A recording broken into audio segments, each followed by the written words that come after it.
Each time we announce one of our panelists, we would each like you to stand. Michelle Robbins. Michelle Robbins is a proud seventh-generation descendant of the Buxton settlement and was born and raised in North Buxton, Ontario. She has nearly 10 years of experience in nonprofit sector and brings a strong record of leadership, excellence, and a deep commitment to community service. In 2022, Michelle joined the Buxton National Historic and Museum as an assistant curator, where she gained extensive knowledge of the museum's operations, collections, and programming. Since 2023, she has served as a curator dedicated to work honoring the legacy of those who came before, while guiding the museum through its next chapter. With a solid background in Black history and a passion for persevering and sharing stories of the Buxton settlement, Michelle leads the museum in promoting growth, community engagement, and historical stewardship.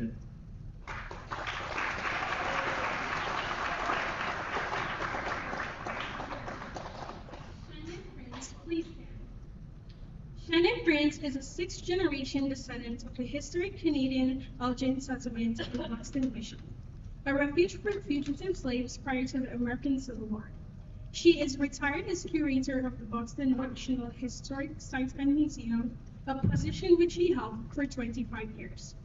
Shannon is actively involved with numerous organizations in Canada and the United States dedicated to researching and promoting the North American history of slavery, freedom, the Underground Railroad, and the American Civil War.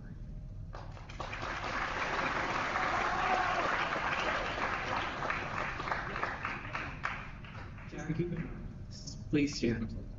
Jackie Bernard is a program assistant at the Josiah Henson Museum of African Canadian History. She is a fourth-generation descendant of freedom seekers who traveled to Canada via the Underground Railroad. With family roots in Charles City, Country, Virginia, Jackie is a proud mother of four and grandmothers of 11. She has also served her community through many years of leadership and faith-based education, including roles as a Sunday school teacher and a superintendent.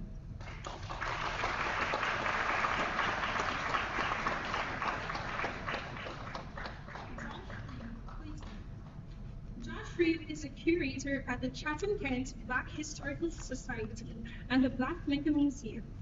He is an alumnus of John McGregor Secondary School and the University of Windsor.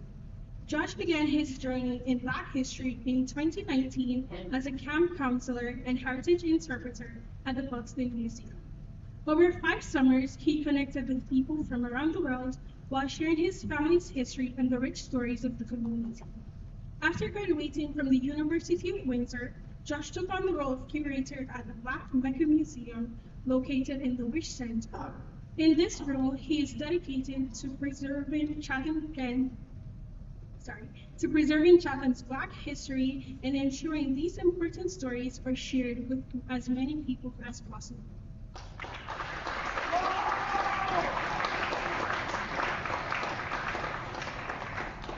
Dorothy Wright, please stand.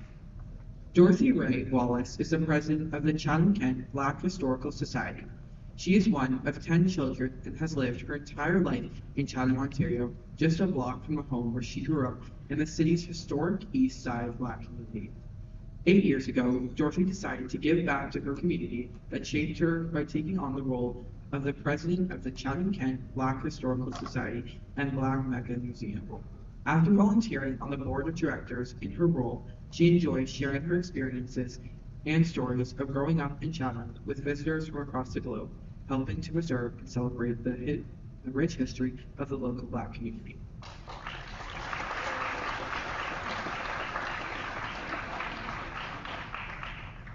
Now, we have a couple of questions for our panelists. Michelle Robbins, how has Black history shaped your identity or sense of belonging? For myself, growing up a seventh-generation descendant in the Buxton community, I was able to learn about my history, learn about who I was, where my family came from a very young age. When I was growing up as a teenager, you don't really necessarily think it's cool or really talk about history and learn about the things that, we do as an adult. So I was really lucky that I had that instilled in me, and knowing where my family was, who we were, and embracing who I was. I went to a school that was predominantly a white school growing up as a child, and knowing who I was and my sense of identity, that didn't change anything about me. Regardless of there were not people around me that necessarily looked like me, other than the people from my community. So it was a safe space for me in Buxton. And being able to know what my family went through, the resilience that they showed, gave me a sense of pride in my community, who I was, who my family was. And being able to have folks like up here, like Aunt Shannon, Jack, and Miss Dorothy, being able to continue to share their family stories as well, and learning from each other, I think is so important. We have a strong Black community in Chatham-Kent, and I think it's a perfect opportunity for all of us to know who we are, learn about who you are, learn about your identity. And for myself, I had that sense of pride growing up in a community of people that wanted to learn and learn from each other. I too was raised in North Buxton, and I'm a sixth generation. And so, like Michelle, we're very, very fortunate to be able to listen to those stories. And for me, because I went to the 1861 school in Buxton, which was the third school that was built in the settlement, but it was an integrated school. For many Black children at that time, they were not allowed to go to a school. Actually, the first school that was built here, it was called the Bloomfield School, and it was built on the Bloomfield Road, and it was across from the Comfort Inn. And what they did, they put a hole in the wall. They would put a little circle, a little hole in the wall, so the Black children could hear and see the teacher, and maybe get a little heat from the wood stove in the winter. So that's what it was like for my great-grandparents when they grew up. And so now going to some place that really embraced, it didn't matter who you were, because they wanted people to get a good quality education. But because of the rich history in Buxton, growing up there and listening to my parents and grandparents and the struggles that they had, and like Michelle said, the resilience, and listening to those stories of how our ancestors, what they endured, but yet they were successful, they succeeded, and that really did instill a sense of pride and a sense of community within us. So being surrounded by people, my grandparents, my aunts and uncles, because we all did things as a community, and it was that strong sense of community that really built us who we are today. And I guess because I think times have changed, when if you saw one of a neighbor's child on the street doing something wrong, sometimes people would not think twice back today about telling them you're doing something wrong. Back when we grew up, you walk down the street, and if you were not doing something properly or acting right, that somebody wouldn't hesitate twice to come out and take a switch off a tree, even though you were somebody else's child. That's not how you behaved. I guess it was the struggles that everybody had, but also the fact that you're not going to act like, and it's that stereotypes, because this is where you come from, and you are better than that. You're going to rise above that. And I think sometimes there are those expectations because of where we have come from. But I think, we have gained that strength, and we know on our shoulders that we do stand on. So for us, it's like we have to carry that legacy forward. And we're both grateful for that. That's okay. Hold on, read it. I'm a fourth generation descendant from people that escaped by way of the Underground Railroad. So when you think that it's a long, long time ago, that would be my great-grandparents. So probably most of you here have grandparents still living, maybe one, maybe all four. But then think of their parents. That's how recent my family escaped by way of the Underground Railroad. My community was basically my church community. You heard that I was a Sunday school teacher, Sunday school superintendent. My dad was a deacon in the Baptist church. And so that was my community. Most people, this is going to sound really funny, but people will ask me, by the way, my husband's white, so I'm going to say that. My children are biracial. People would always say to me, why didn't you marry a white man? And I said, well, everybody in town that was black was related to me. And so that kind of explains that as well. I didn't move away, go to Toronto or somewhere where I would have met someone else. And so my identity was very much molded by my family, by my church community, by being around people that did look like me. Going to school, that was not the case. And I said in our earlier segment that I didn't really realize I was different till somebody else let me know how different I was. And so I've learned more about my history. I also did say in the earlier one that I'm at the museum now, but that was my first summer job. And I was hired because of the color of my skin. The curator was a white man who saw myself and my sisters out in the yard playing. Back in the day when I was younger, they were great big huge cars. He stopped, he backed out, and I'm like, oh no, what did we do? My dad came out and I talked to him and he said, I am the curator of a Black History Museum and I'd like to know if your daughters would like to work there. So that was my first summer job. I've not been there ever since. But I've always been sort of outspoken, and I remember everything in that museum that was for sale back in the day. Were tomahawks, totem poles, little drums. And I said, what does this have to do with Black history? The curator at that time said, well, people that come here travel from all over the world and they want to learn a part of Canada and take home.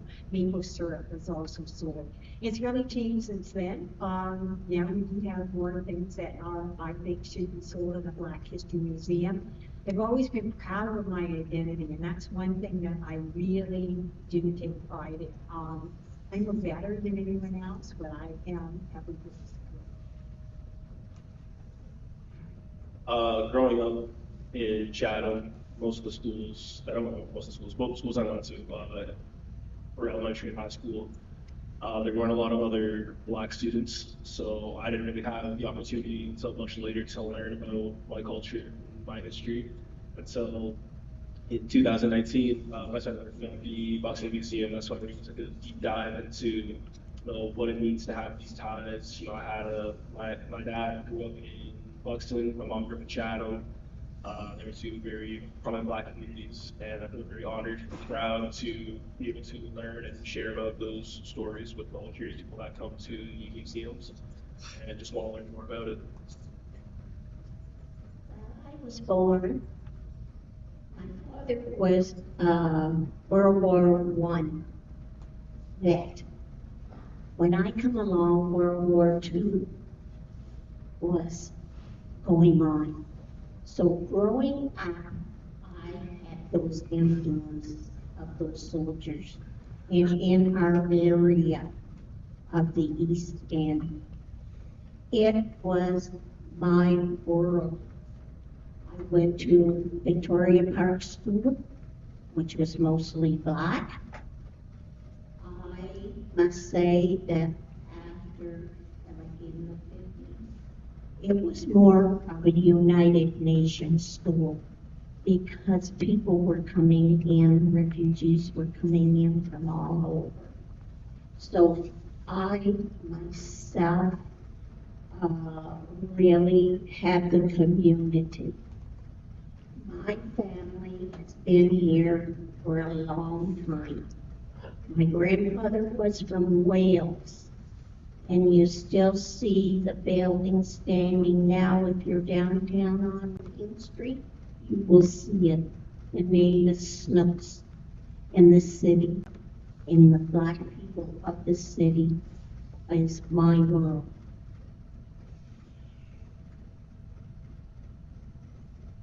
The second question that I would like to ask the panelists is, why do words matter so much, even when people say they didn't? I'll start with you, Michelle. Well,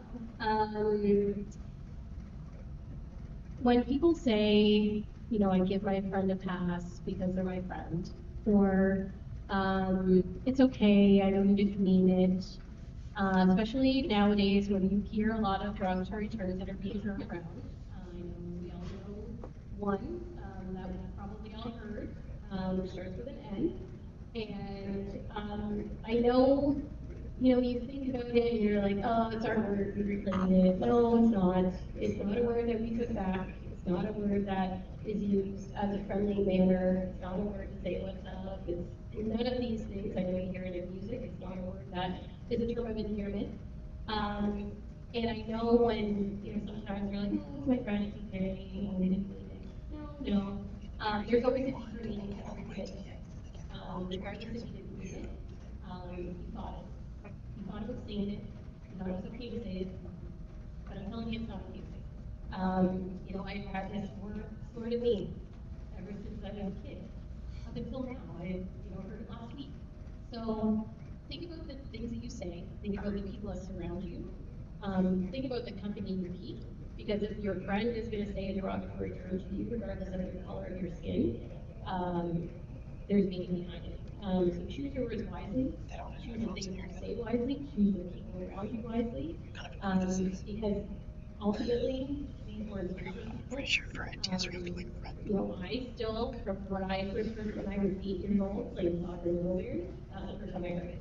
And that has stuck with me for my entire life. I won't tell you how old I am because I'll age myself, but I will tell you right now that has stuck with me for my entire life. And, you know, when I growing up and hearing it, and it sticks with you.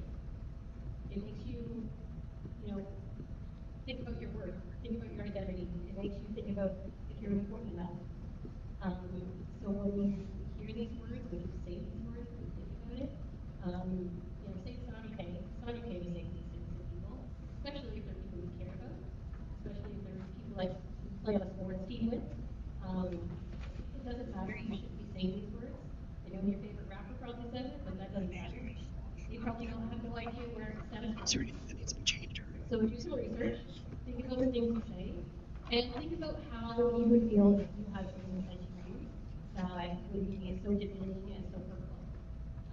Again, choose your words wisely, choose your friends wisely, and choose the people that are around you wisely.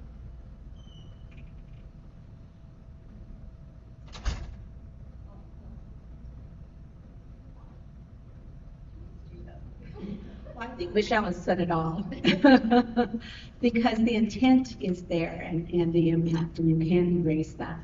But also, to echo again what Michelle has said, when you do hear those derogatory words, those hurtful words, use your voice to stand up and say that's not right. If you're in a crowd with a group of friends who are supposedly your friends and you hear it, don't stand there and tolerate it. That's the troublesome part for me when you know, when somebody says something, you know, stand up and don't tolerate it, because when people say things, they are hurtful, and use your voice to correct them. And to get back to that N word, because it is very derogatory. And just because you're black, you don't have that right, that privilege. Because it is dehumanizing, because those that were enslaved, that's what they were referred to. And if that's what you want yourself to be, known as someone who is enslaved, I feel sorry for you, because it is very, very derogatory. So no one should have the right to use that word. And I would just like to say that phrase, sticks and stones can break my bones, but words can never hurt me. I find that words, they hurt your emotions, they hurt your mental health. That if you have a wound, it heals. You look at it and you think, wow, is that ever going to heal up? But you keep looking at it over time, a physical wound does mend itself. But the things that you say to someone sticks with them. As Michelle said, she is 8 years old, and yet she's heard it again within the last week or so. As well, if you're the one that the words are being said to, don't come back with, well, that's okay, I know you didn't mean it. stand up for yourself. It's like I said before, I'm no better than anyone in this room, but I will not have someone tell me who I am and that I'm less than what they are. So make sure that you don't accept it if it's said to you. The one thing that just came to me as we're saying all this too, is we're not giving you fodder so that today you can go away and say, well, that's what really hurt somebody. Because they said on the panel, don't use that word. If you're going to leave here thinking that, I feel sorry for you. So please, please, please know that you know what to do. I'll just very quickly share a story that I shared with you last week that I was in here. On Saturday, I was out with my brother and some friends, and someone, a stranger that we didn't know, felt comfortable enough to come up to our table and use the and repeatedly, just casually.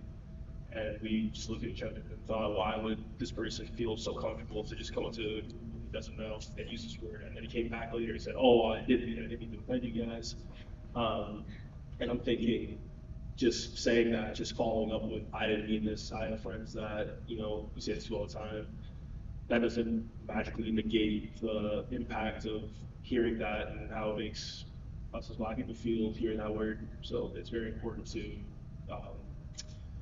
be very cautious with the language you choose and make sure that you are being mindful of the things that you say to other people. To me, the word is fear. It was given to us by our enslaved keepers. We were lynched over it. We were burned to death. It has been with us since we have been. And we, who are the descendants, are on the shoulders of what these people did for us, so that we can sit here and talk to you today. You, as Black kids that are sitting in the audience, get your history. You will then understand more. And the more you understand, the more you will realize that the person that is saying that word to you had some difficulties with themselves. They do it for fear. They are either jealous or there is something there, but you are an individual and you have the right to not engage in it. I know that it's hard, and I will tell you that I did fight over it. I won the fight, but I didn't win the battle when I got home. It is hard for you young people when you don't know your history. You've got to really go and get the lessons. And don't let someone dictate over 1 second. It just takes to raise your hand to hit, to defend. To defend what? Something negative? Somebody that was lynched? That's not showing respect. Respect for those who went forward before us is for you to get an education, for you to fulfill your dreams and not let someone step in your way of getting.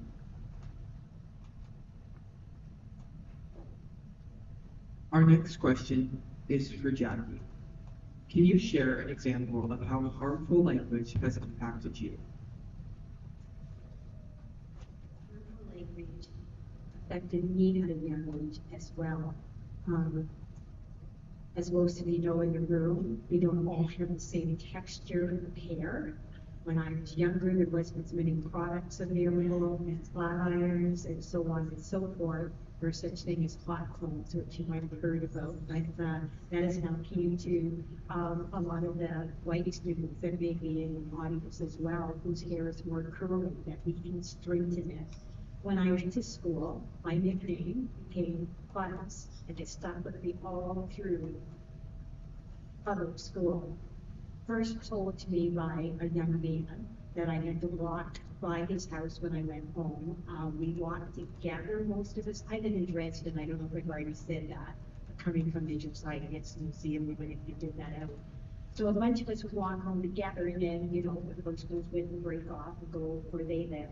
But I didn't hear that every day, and then it stuck with me because other students do. I showed how much it bothered me.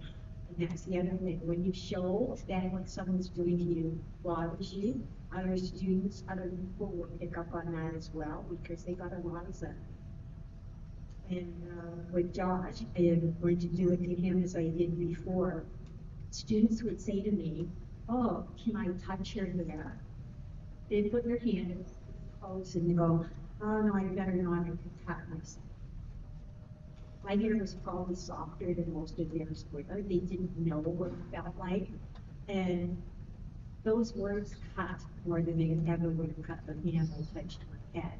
So my nickname was Spuds. That's not what you might think derogatory term, but it was meant to be that way because they were talking about the texture of my hair.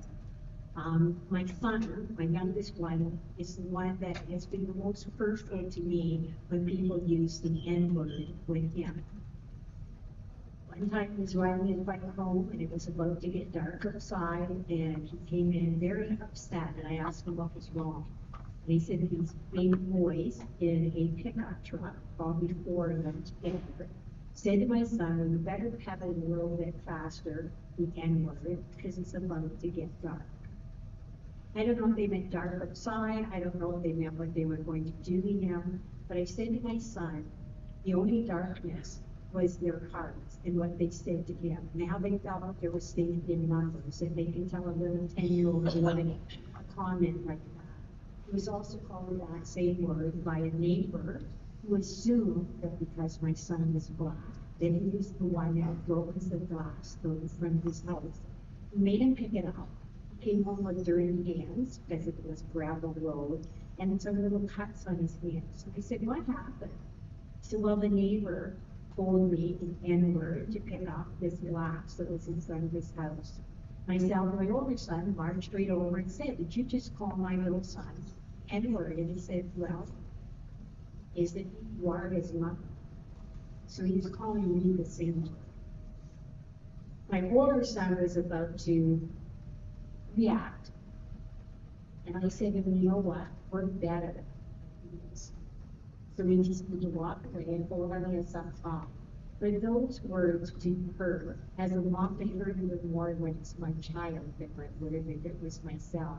And just to add to that, I forgot this morning that my youngest granddaughter, she's 11 now, so probably 2 or 3 years ago, again, biracial, mixed racial. She does not look like me at all. She's beautiful. So she was at school and she came home and said she got in trouble. She's like a grade 8 student. We couldn't figure out why. We asked her what happened. And she said, "Well, I got in trouble for talking in class." We said, "Well, why would you have done that?"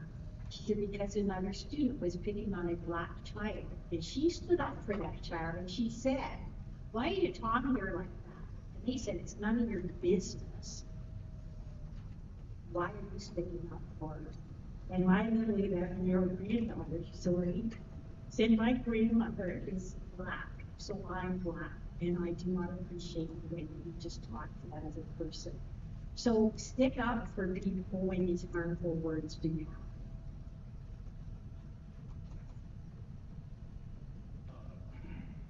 As I mentioned, to the school here in Chatham, and to kind of build on what Jackie said about strength in numbers, how those people felt safe in the truck with the four of them.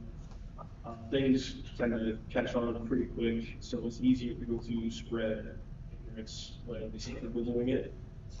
So some of the things that you hear common are, this person is not black enough for this person's too black for this, and then those things catch on. And I'm sure that there are some people, not just black in the crowd, that have heard things like this and taking time to relate to what someone should say up here. For me, I lost the opportunity as a young person. My brother played for the Chatham Maroons, At that time, they were a very well-known team here in the city. And my brother played hockey. And I was not allowed to go because, first of all, it cost a lot of money. And second was because of the racial tones that was in the Memorial Arena. My brother, along with a young man named Rudy Wakabayashi, the young Wakabayashis from the city, were both brothers, one lived in Michigan, and the other one, my brother and him were given a scholarship for Boston U. My brother went on to play for those, and I never saw my brother play a hockey game. My brother grew up. He took a job at Amherst, New York, being the first black hockey coach to teach. I never saw my brother play hockey. I'm so hurt at this age that I didn't get that opportunity. I said to my brother, Ed, I'm sorry. He said to me, sis, I had a battle down on the ice with the Lord. I didn't need to see you up in the stands fighting with fans, and I would have to come and rescue you. I'm glad that you didn't see me play this. It's raw, it's hurt, it's a scar. Yes, it goes away, but it comes back. And now, when I go to Buffalo, New York, at Amherst, they have named a triple gym after my brother. It's the Edward L. Wright facility. I never saw my brother play hockey.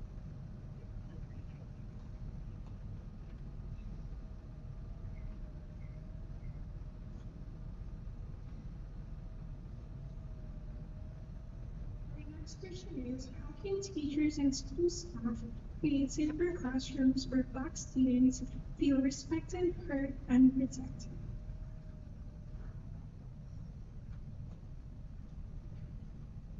Uh, oh, so sorry, as I mentioned in the last one, it's really easy to kind of hide behind people, especially when you see marble patterns start to form and things catch on quick. So I think not just as teachers, but as students and as peers, you should really just identify some of these patterns before they become too harmful. And you should not make it an environment where people feel comfortable saying things like this are ignorance. Just try to work together and cultivate an environment where those things are the norm. You know, when you students walk into a classroom, these are all equals. And if someone there has made a racial slur, they should not be there. It's just respect. You're there to learn. You're not there, you're not on a, it's like you've got to get your education. You think you've got time to play around when you're in a classroom? I'm telling you, as I sit before you at 83 years old, time goes by fast. And what your goals are, you have to work at. And why take time away from something that someone is standing in front of you that's going to help you reach your goal, and you choose to go into a negative space abusing the N-word any other kind of word that you know hurts somebody? Why are you there?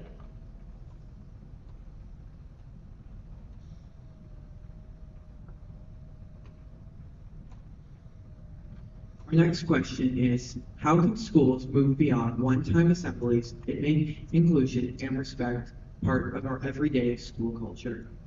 We can start with Dorothy. You are so lucky in this time that you need to work together. You're there to learn, you're there to reach your goals. I have at this age a young understanding of so many mistakes that I made along the way, that as an elder, we don't want to hurt, and neither should you. We try to go by example.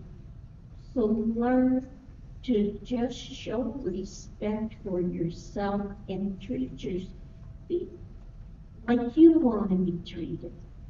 And it shouldn't be any different for anyone coming in to listen to what someone is trying to give you.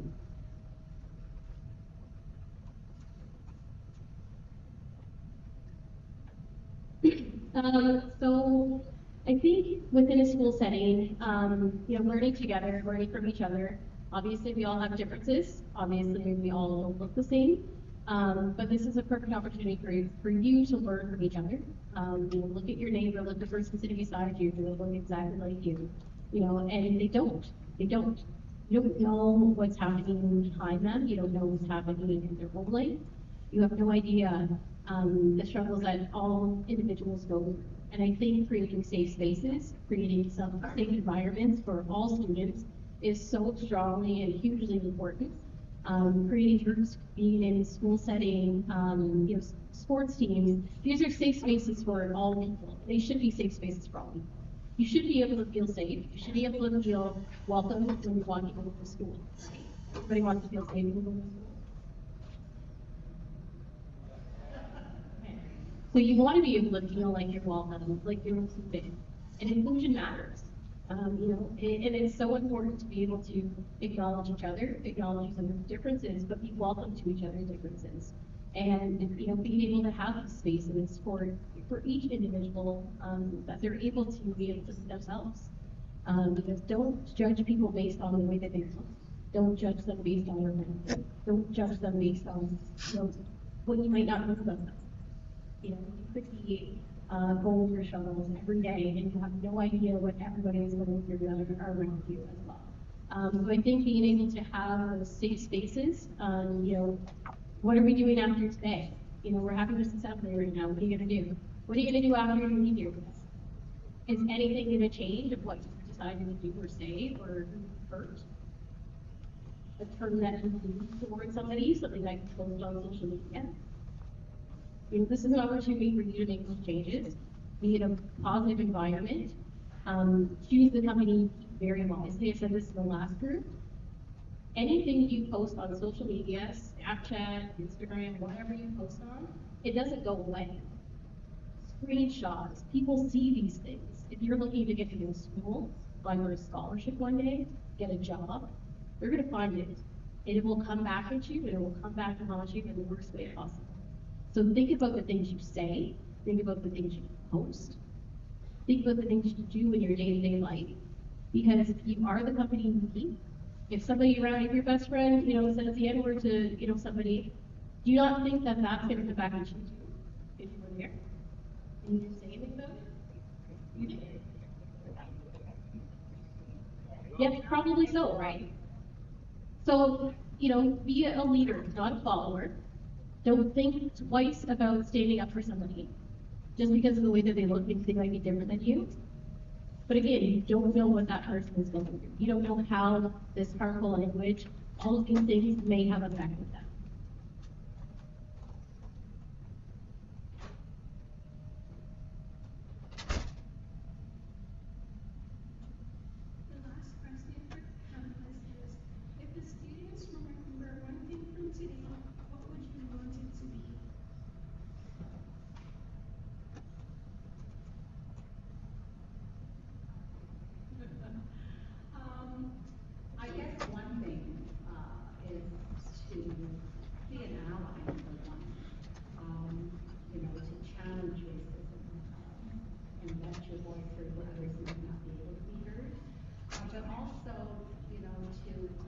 recognize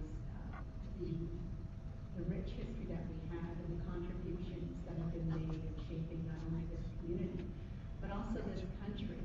But also the fact that there are, it's such this great Canadian mosaic that we've all shaped is made of so many different ethnicities. So also learn about someone else, learn their culture, their history, and learn more about yourself. But I think it's that allyship that is very important as well.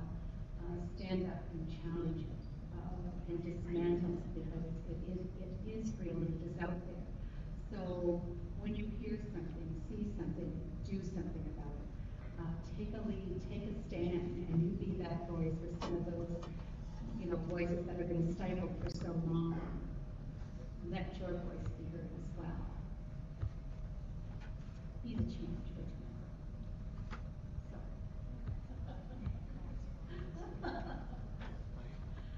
I just want to use a quote from Henry Burke that said, "For evil to flourish, it only requires good men to be kind." So as good men, say person, in order for the evil that goes on, it's not just you that may be the one that's saying the things or doing the things, but if you stand by and do nothing, then that can flourish. It takes someone to do something. You need someone. You do something. Take action. And as well with that, I really want, as a person that I am, to think of that little girl that was called Klaus, who thought that I was less than anyone else, who now says I'm as good as anyone else. But that little girl had thought that she was sitting here today on a piano, being able to educate other young people. Absolutely not. So if you're the person that people are saying these things to, do not feel that you are less of a person.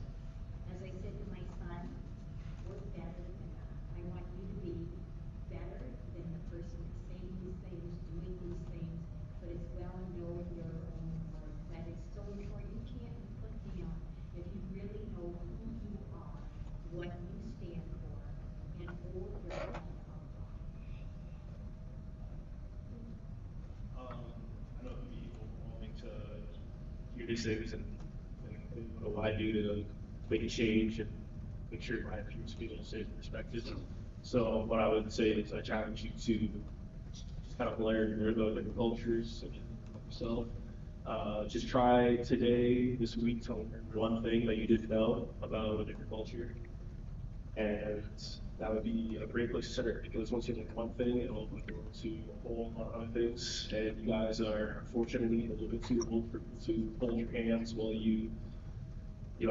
try to become better people and learn about the people around you. So you got to take it upon yourself, and that should be just one thing that you need to do.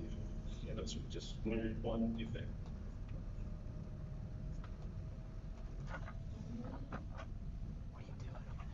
Don't let fear get in the way of your life. You're so involved in what you learn, what the fear is, work through it. Don't find, don't do, don't let it stop you. We won't be able to see it all right now. We want everything right now. And everything that you're going through right now is your journey. Your journey is still going on. And it won't make any sense to you. But when you're my age, everything that you did, it'll all kind of come together for you. But you've got to take the steps. And I can honestly say, sitting here, I didn't take the steps because I know that I'm quick and I know that I was easy to anger and I let it stop me. But the little bit that I have left now, no. I don't know what the end is going to be, but fear is not going to control me. And that's what I want for you that are sitting here now. You are in school, you have opportunities, and all you got to do is go for it and the change. We have an old spiritual song. It's called Change. And it was done by Sam Cooke. And I would hear this song all the time. Change is going to come. Change is going to come. And for us, what change? At this age, at your age, yes, it is. And I just wish you the best. And don't let this negative one word control you. It's not worth it. Just drop it and let it die.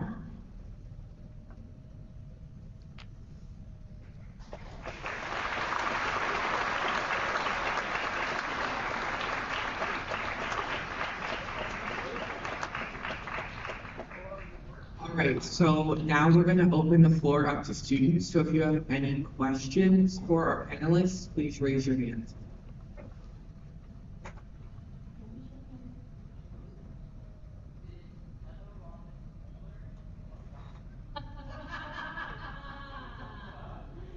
She's older. Good question.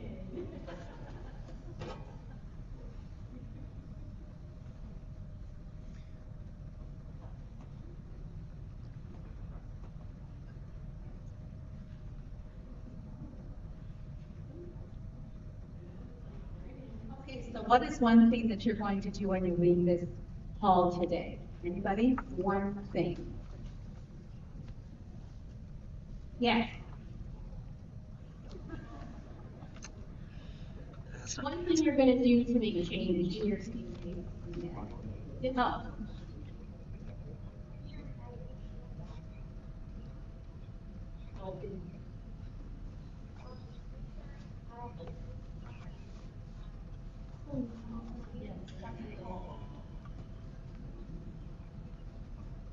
Yes.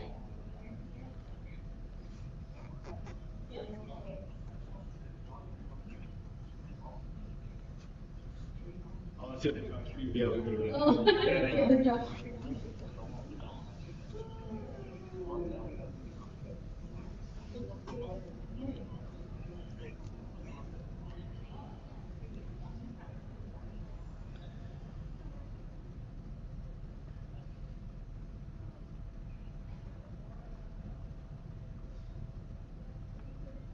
Absolutely, do some research. Find out where people are coming from.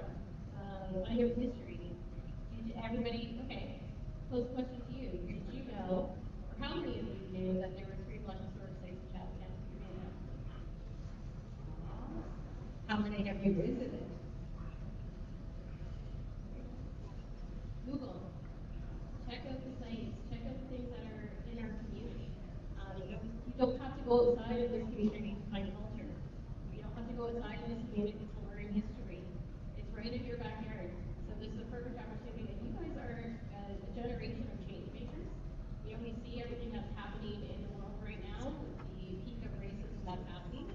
And this is an opportunity for you to learn, to be change makers in your community, to be change makers in your school.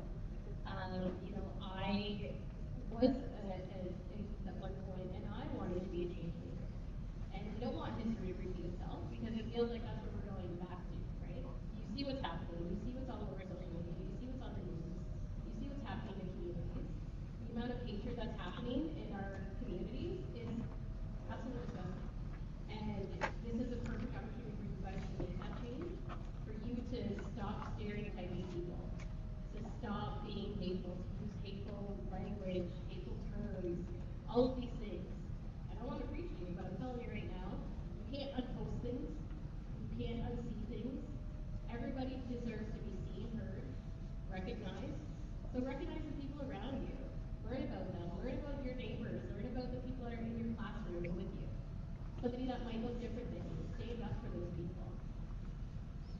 just to build off the first part of Michelle's point there, it's not just the Black History Center of access to a Chatham. There are multiple cultural hubs that you have access to in this community, and people are quick to about they understand. So just quick Google search, look up what we have here, and just expose yourself to as much as you can. And I just want to say really quickly, as we're saying research, as we're saying read, as we're saying be educated, to show how far we have come this up here at this panel. Blacks were not taught to read and write. And you want to know why? Because education and knowledge is power. The power is in your hands. Our ancestors were not taught to read and write because they knew that that might make us as smart as the next person. So I challenge you today to realize we value this education, but value when people can come in like this and be able to educate and just realize that yes, it's all, you just have so many opportunities that were not given to our ancestors. So please value that education.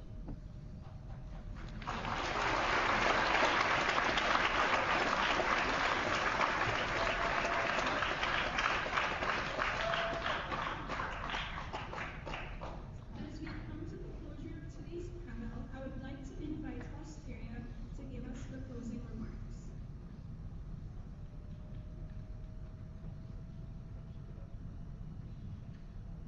As we bring today's conversation to a close, I want to thank our guest speakers for their honesty, courage, and wisdom. The insights shared today remind us that words are never just words.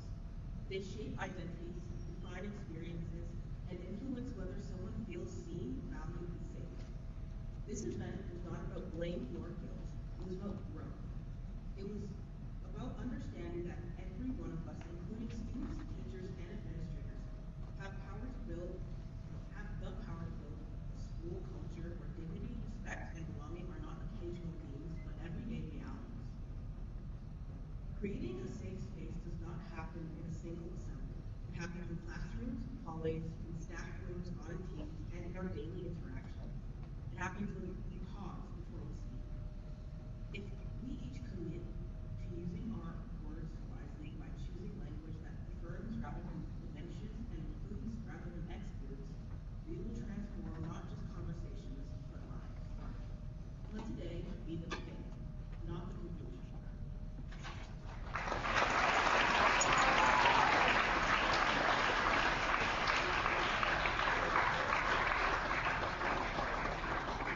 We would like to thank you so much for attending this presentation. As it comes to an end, we ask everyone to leave the theater quietly and enjoy the rest of your day.